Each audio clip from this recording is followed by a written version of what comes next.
The Dragon Who Loved Books. Once upon a time, in a village nestled at the edge of a dark forest, people lived in fear of a dragon that was said to live deep within the woods.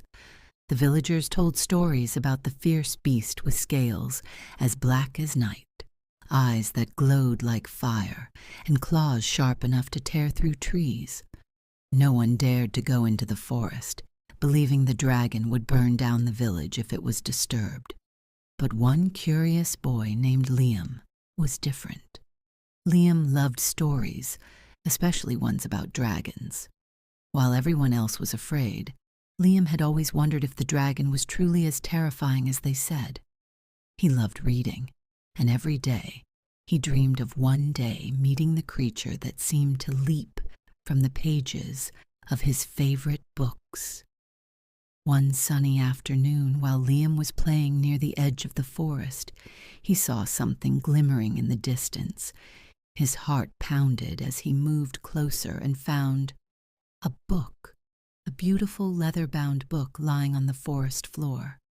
Liam looked around. Who could have dropped it? Who in the village would bring a book into the forest? Curiosity got the better of him, and he picked up the book.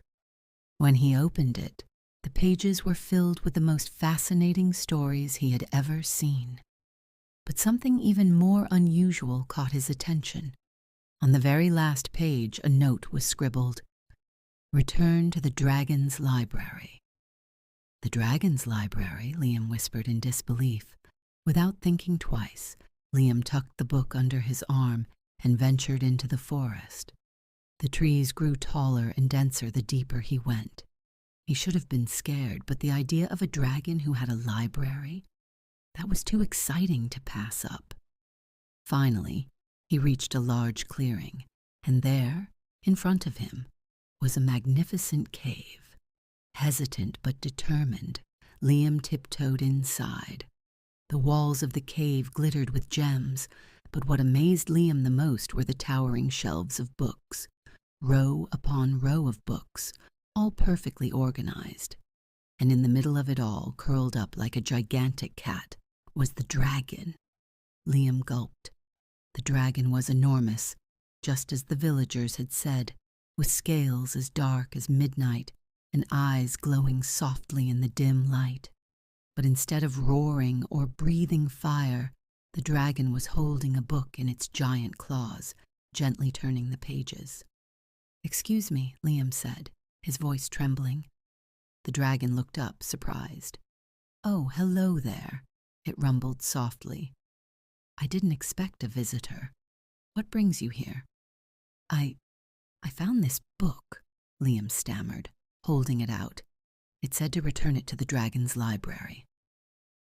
The dragon's eyes lit up with delight. "Ah, my favorite book. Thank you, young one. I must have dropped it when I went out for a walk." The dragon's voice was warm and friendly, not frightening at all. You like books?" Liam asked, still amazed. The dragon chuckled. "Like them.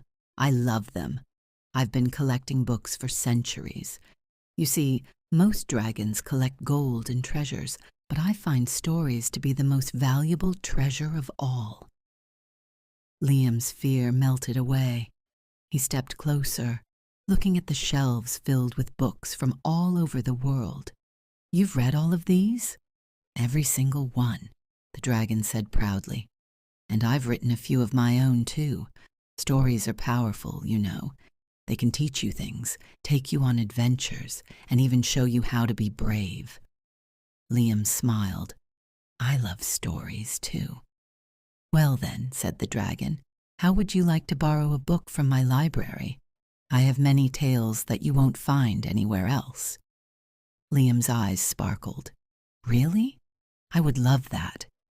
And from that day on, Liam visited the dragon's library every week. He borrowed books and, in return, shared stories he had read from the village. The villagers eventually learned that the dragon wasn't a creature to be feared, but a lover of knowledge and tales, just like Liam. They even began visiting the dragon themselves, trading stories, and learning that sometimes the scariest things in life are just misunderstood. And so, the dragon and the village became the best of friends, united by the magic of stories that lived in the dragon's library.